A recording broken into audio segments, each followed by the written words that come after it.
विठ्ठलाच्या दर्शनासाठी जाणाऱ्या अल्पवयीन मुलीवर दौंडमध्ये अत्याचार, महिलांच्या डोळ्यात मिरची पूड टाकून दागिन्यांवर दरोडा।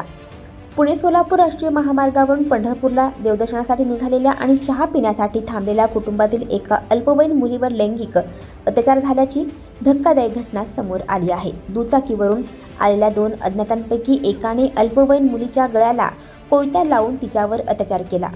तसंच इतर महिलांच्या गळ्यातील 1.5 लाखांच्या आसपास सोन्या चांदीचे दागिने लुटून दरोडेखोर पसार झाल्याची ही घटना आहे।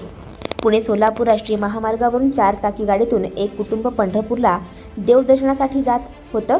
पहाटे 4:30 वाजण्याच्या सुमारास दौंड पोलीस ठाण्याच्या हद्दीत असलेल्या स्वामी चिंचोली येथे महामार्गाच्या जवळ असलेल्या एका टपरीजवळ 4 चाकी वाहनातून काही महिला व पुरुष उतरले। ते या ठिकाणी चहा पिण्यासाठी थांबले होते। त्याचवेळी 2 अज्ञात इसम या ठिकाणी दुचाकीवरून आले। त्यांनी कोयत्याचा धाक दाखवून डोळ्यामध्ये लाल रंगाची चटणी टाकून महिलांच्या गळ्यातील 1,50,000चे दागिने लुटले आणि त्यातील एकाने एका अल्पवयीन मुलीला टपरीच्या पाठीमागे असलेल्या नाल्याशेजारील झुडपांमध्ये अंधारात फरफटत नेले आणि तिच्यावर अत्याचार केला।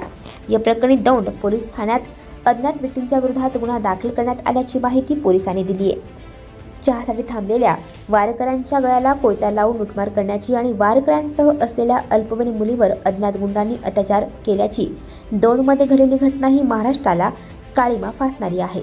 राज्यात कुठलीही कायदा व सुव्यवस्था राहिली नसून गुंडांना कशाचाही धाक उरला नाही।